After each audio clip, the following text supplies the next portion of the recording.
Assalamualaikum warahmatullahi wabarakatuh.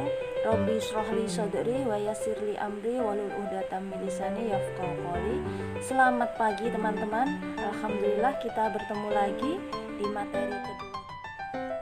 Hari ini kita akan berbicara tentang jenis-jenis program kreativitas mahasiswa yang disingkat PKM, di mana kita memiliki 8 jenis program kreativitas mahasiswa yang nantinya bisa teman-teman pilih untuk dijadikan salah satu jenis karya ilmiah yang siap untuk dikompetisikan.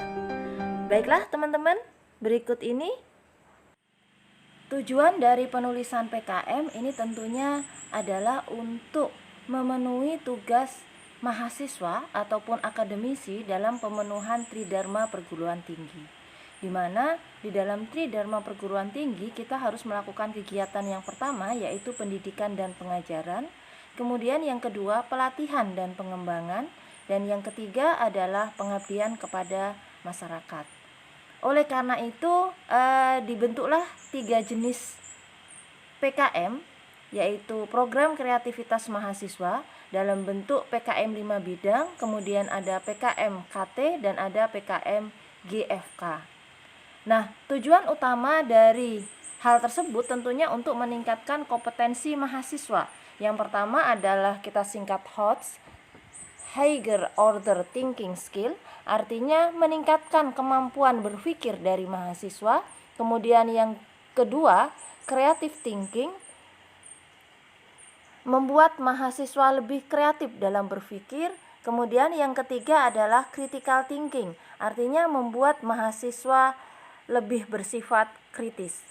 Nah, hal inilah yang menjadi landasan utama kenapa di sini kita memperkenalkan PKM kepada teman-teman semua, di mana akan dikembangkan soft skill, komponen ABA 21 dan hard skill yang sangat penting bagi mahasiswa.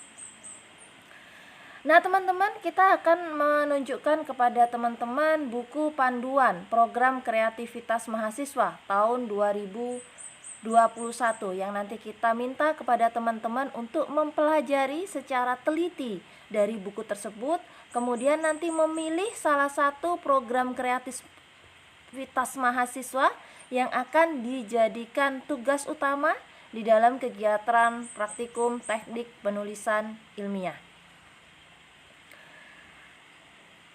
Yang pertama itu adalah program kreativitas mahasiswa riset atau PKMR.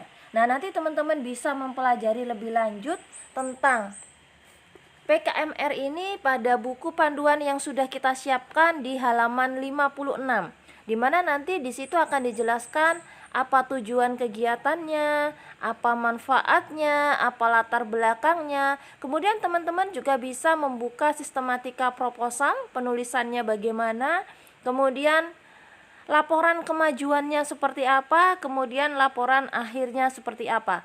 Itu bisa dibuka di halaman 64 dari panduan ini. Nah, namun sebelumnya teman-teman juga perlu untuk bisa membedakan antara masing-masing jenis PKM atau program kreativitas mahasiswa yang ditawarkan. Nanti kalau teman-teman ingin melihat secara umum saja dari masing-masing skema yang ditawarkan pada PKM, nanti silakan dibuka pada tabel 1 yang ada di buku panduan praktikum. Selanjutnya teman-teman kita juga bisa melihat bentuk lain yaitu PKM kewirausahaan. Bagi teman-teman yang senang melakukan kegiatan kewirausahaan bisa memilih PKMK. Nanti silakan dipelajari di halaman 89. Selain itu ada juga PKM pengabdian kepada masyarakat. Nah, PKM pengabdian masyarakat ini tentunya harapannya adalah berasal dari hasil-hasil penelitian terbaru yang nantinya bisa disampaikan kepada masyarakat untuk bisa dimanfaatkan sebaik-baiknya. Untuk yang tertarik dengan kegiatan pengabdian kepada masyarakat atau disingkat PKMPM, itu silakan nanti dipelajari di halaman 118. Pada buku panduan yang kelima itu dijelaskan secara detail tentang penerapan IPTEK atau PKMPI. Nah, penerapan IPTEK ini juga nanti akan sangat berkaitan dengan pemanfaatan IPTEK bagi masyarakat. Di buku panduan yang keenam itu ada program kreativitas mahasiswa Karsa Cipta. Nah, ini biasanya berkaitan dengan barang-barang yang diciptakan, misalnya bisa prototipe atau misalnya seni karya, kemudian bahan-bahan yang bermanfaat yang merupakan produk baru. Nah, Karsa Cipta ini bisa juga dilakukan, bisa diperhatikan nanti teman-teman semua itu di halaman 184. Nah, ini juga ditawarkan juga ada gagasan futuristik konstruktif atau PKM-GFK yang bisa juga untuk menjadi ide di dalam pembuatan program kreativitas mahasiswa. Di buku pedoman 8 ini merupakan gagasan tertulis atau PKM-GT. Ini juga sangat sesuai teman-teman untuk bidang pertanian, nanti bisa dicoba pelajari bagaimana mekanismenya. Tentukan pasti tema yang teman-teman pilih memang sesuai dengan materi yang diperlukan di dalam gagasan tertulis atau PKM-GT. Dan yang terakhir teman-teman itu adalah pada buku pedoman 9 pada program kreativitas mahasiswa, yaitu artikel ilmiah PKM-AL. Nah, ini biasanya yang disampaikan di sini itu adalah hasil riset. Kalau bukan hasil riset adalah hasil telaah kita terhadap penelitian-penelitian yang sudah dilakukan orang lain yang disajikan dalam sebuah artikel ilmiah. Nah, untuk selengkapnya nanti teman-teman bisa pelajari di halaman 271. Baik teman-teman, itulah beberapa jenis dari program kreativitas mahasiswa yang nantinya bisa dicoba oleh teman-teman untuk digali keuntungan, kelebihan, manfaat dari masing-masing, dan jangan lupa pelajari juga format penulisannya. Pada perkuliahan ini saya harapkan teman-teman sudah bisa memilih salah satu program kreativitas mahasiswa yang akan teman-teman kerjakan.